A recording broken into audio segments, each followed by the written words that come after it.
that knows no limits of time or space.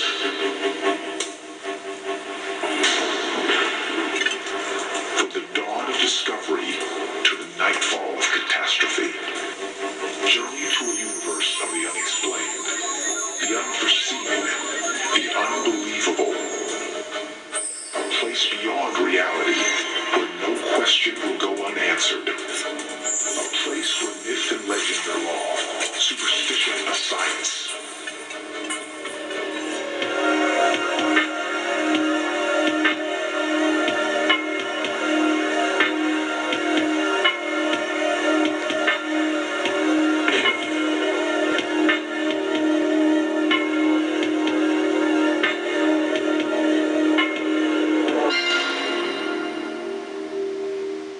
Time for our journey to begin.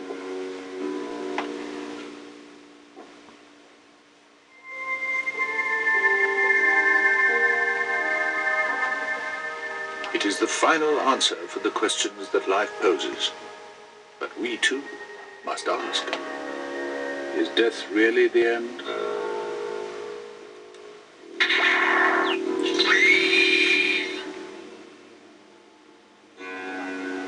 Knowledge surrounds these library walls, and with these instruments, that knowledge can be ours.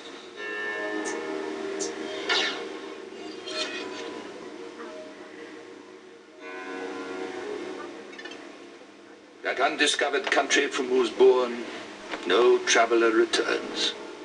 Shakespeare had that view of the land called death, a frightening terrain just outside the borders of our lives. But this undiscovered country has been explored and charted by men and women who have crossed over and have come back to tell their tale.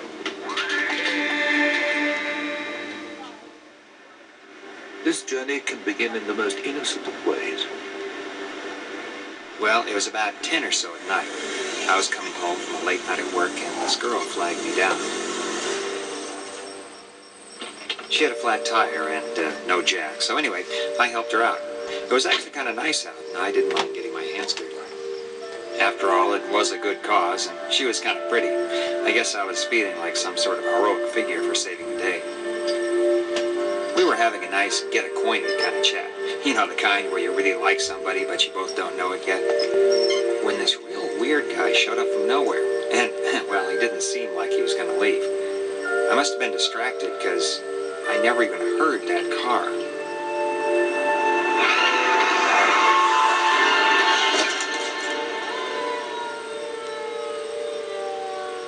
And then the strangest thing happened. I felt like I was lifting right out of my body, like I was a spectator to my own death. I even saw that guy lift the girl's purse. It was positively bizarre. The experience of leaving one's body is only the beginning of this amazing odyssey. And many have returned to tell their tale. Ahead of me, I could see what looked like I was in a tunnel, and there was a very strong light, a very bright light, white light at the other end of the tunnel, and I was drawn toward that. I could see my body laying there in a crescent-shaped position under the water as myself is being removed from it. Depending on what I was seeing, it had a color, and it would flash. But I did return to my body as soon as it was over, when I could no longer feel trauma. And upon return, many of these witnesses vividly remember their journey. Surprisingly, they all describe very much the same things. The same tunnel of light, the same floating over their body. And occasionally, that experience can have some unforeseen consequences. Suddenly, I woke up. I know now they had zapped me back alive. And the weirdest thing was, I just had to tell that girl about the guy ripping off her purse. And for some reason, she believed me. And you know what? He had taken it. I mean, you tell me what's going on here. There are a number of doctors who believe that these experiences are nothing more than the body's physiological reaction to great trauma, or a product of the drugs administered during life-saving procedures. But nobody can say for certain. In the United States, 73% of the population believe in life after death. That number is even higher in other parts of the world. Belief in an afterlife has always been with us. Neanderthal man carefully prepared graves with food to sustain a long journey. These beliefs were also a strong component of Egyptian religious thought, and these same convictions have lived on through the ages in many cultures. It's been striking to me as I look back into the ancient classical writings on the subject, and also writings from various cultures in the past, how similar to the tales that we hear from contemporary patients who have a cardiac arrest in the emergency room, how similar these tales are to the classical sources. The Tibetan Book of the Dead, for instance, details exactly and minutely the same kinds of things that modern-day cardiac patients tell us about the initial stages of death. I think in the West we've had a lot of problems dealing with those internal parts of us that we can't see. Whether we're talking about healing or we're talking about therapy, or in any kind of the sciences. In the West we're very material-oriented, and so we have to see it to believe it. I think we've reached a point in medicine where we can't ignore anymore these experiences that people have been reporting since the dawn of man. We can imagine that to these people death was not necessarily a terrible event, but a hopeful one. The English word body comes from the Anglo-Saxon word bodig. Bodig can be translated as abode or home. Home to what? Spirit? Soul? Can this part of us survive our death? Perhaps.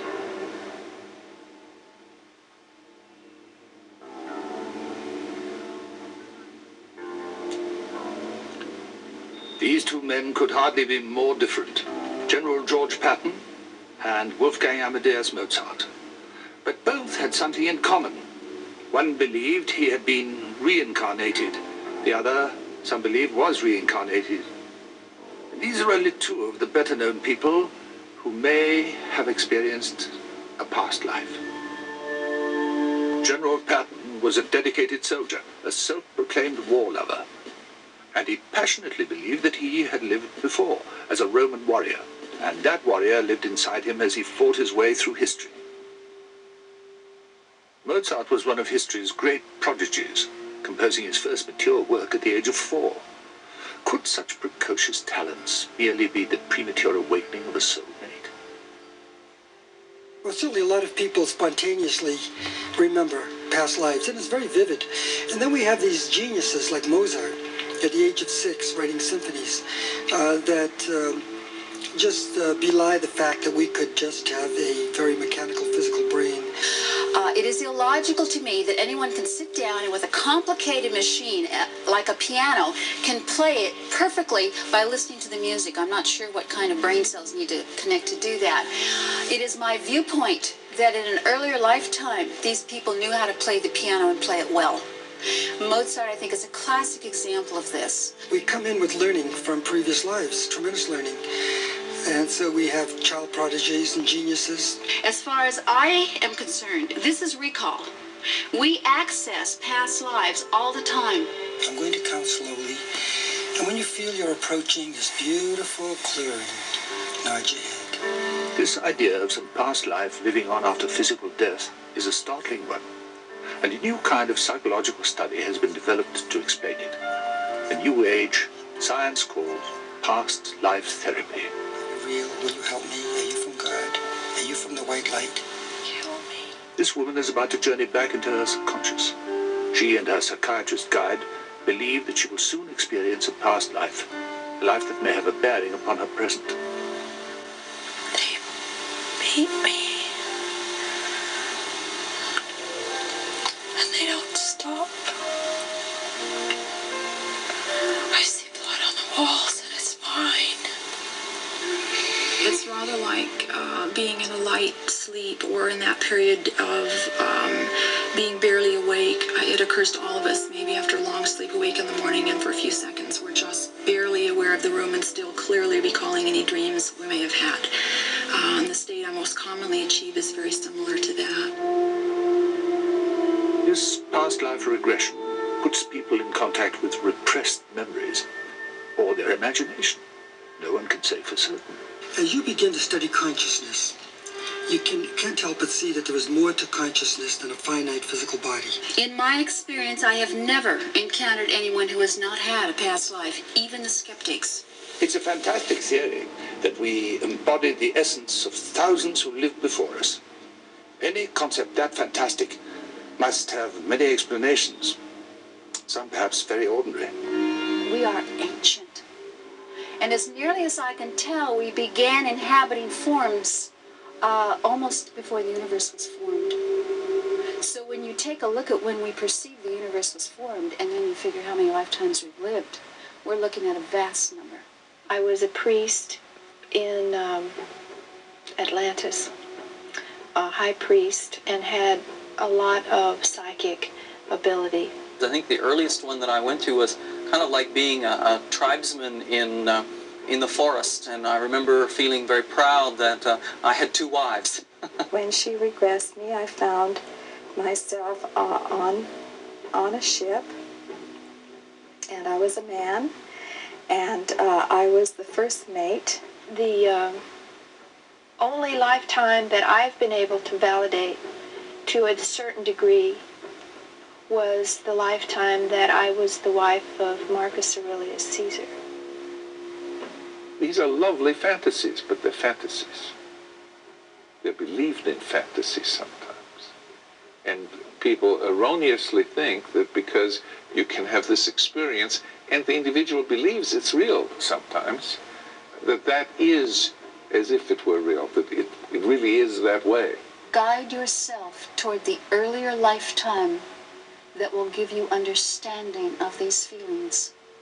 Begin now to move earlier in time. Move earlier in time. It's interesting to me that most of the past lives which people go back to are like the 18th century and sometimes back to being Cleopatra and so forth. You don't tend to have people have past lives regression to, let's say, 1930 or 1940, because it's too easy to check that data. Are you in a male or female body? My husband is a pair in the court of the King of France. What exactly is happening to these people? Are they really in touch with their past lives? Or are these mere fantasies? If they are real, the existence of these prior lifetimes presupposes that life, or at least its essence, can survive death. This is called reincarnation. And we who are incarnated today must think carefully about what it suggests for our future. If this world exists, is it possible for us to explore it? Some say, yes, anyone can voyage to a previous life or lives. One just needs to be at the right place at the right time. The eternal quest for definitions of this metaphysical world has created a multi-million-dollar industry. A new vocabulary has entered the language with words like vortex and power spots and vibrational levels. What do those words mean? This is a quiet land, a place where time takes a breath before hurrying along. This is Sedona, a small community located in northern Arizona in the United States. And some believe that this is more than a beautiful landscape. They believe Sedona is an energy center where minds and consciousness can be healed and evolve. Well, Sedona seems to be a place where there are 4 energy vortexes. There are vortexes all over the earth. And if you care to use your energy to explore psychically, they're going to expand or amplify your psychic energy. So people come here and they want to explore their psychic abilities. And what happens, it's just like a shot in the arm. They're able to experience far more here than they would experience at home. These vortexes can serve as power spots, and according to metaphysicians, they enhance one's ability to penetrate the gloom of lower consciousness and reach one's past life. It's a physics type thing. It's electromagnetic energy fields with the magnetic energy of the vortex. And what we do is we blend or mesh our energy, our individual energy, with the vortex energy, and we ask questions, be it on past life regression or futuristic even. I was a bit of a skeptic regarding the vortexes, and I can really say I got more from it than I thought I would. I have experienced some of my most vivid past life regressions in the energy vortex. It's hard to verify past lives, but we have definitely been able to verify much that we've received in this way. So it just seems to enhance anything that you might want to do subjectively. According to metaphysical experts, there are 4 main power spots in the world.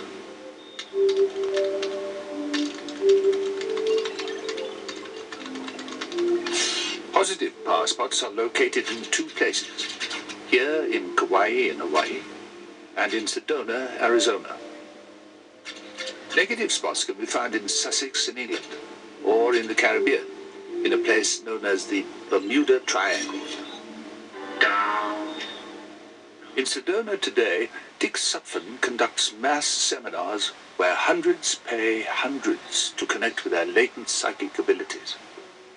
Some believe that these fantastic powers are only fantasy powers, located in the imagination, not in a vortex.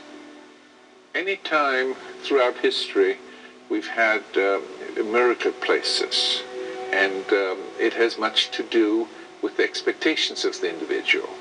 Janet, the great psychiatrist of the 19th century, studied Lourdes, and he said, I can tell by the amount of dust on the traveler's shoes whether he will get cured. The further he comes, the more likely it is that he'll be cured. These are magical events. They're fantasy events. I think we are on the edge of a new age. I think the difference between the old age and the new age is the fact that new agers tend to find their answers within. We have the ability with these ideas, with the techniques that I'm developing and my friends are developing and people I've never met yet are developing, to make a major, major change in the way things are done, to take this leap into a new age, whatever that may be. If we are truly on the edge of a new age of self-discovery, our lives could be irrevocably changed. There may be truth to the saying, a little knowledge is a dangerous thing. I wasn't here very long. You weren't here very long and you were reborn. I wasn't here long enough to find out. You were born again. Pulled back into a body so fast. Confronting the past that lives inside us is not always a pleasant experience. Past life therapy is a tool. It needs to be in experienced hands. It needs to be in the hands of a professional. If you were going to have your house painted, you'd have several estimates. And if you were going to do something in your yard, you'd have several estimates. But I see people going to get somebody to help them with past life or therapy of any kind, and then not really looking at the person's credentials or at least their successes. I think that's important. I think the primary danger is being too gullible. There are always those people that just accept everything and anything. Too much of a true believer. I have a problem with that. Life after death is a staggering concept, but it's an indelible belief for many. Is it possible for us to live on eternally? Certainly our actions do so. Awareness that our lives do have consequence and that good can live on eternally should only improve our lives in this incarnate phase. Is death only the beginning? That is a question we will all answer.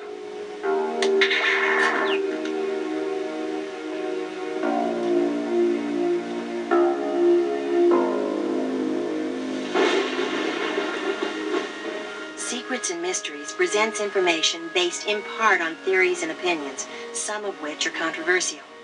The producer's purpose is not to validate any side of an issue, but through the use of actualities and dramatic recreation, relate a possible answer, but not the only answer, to this material.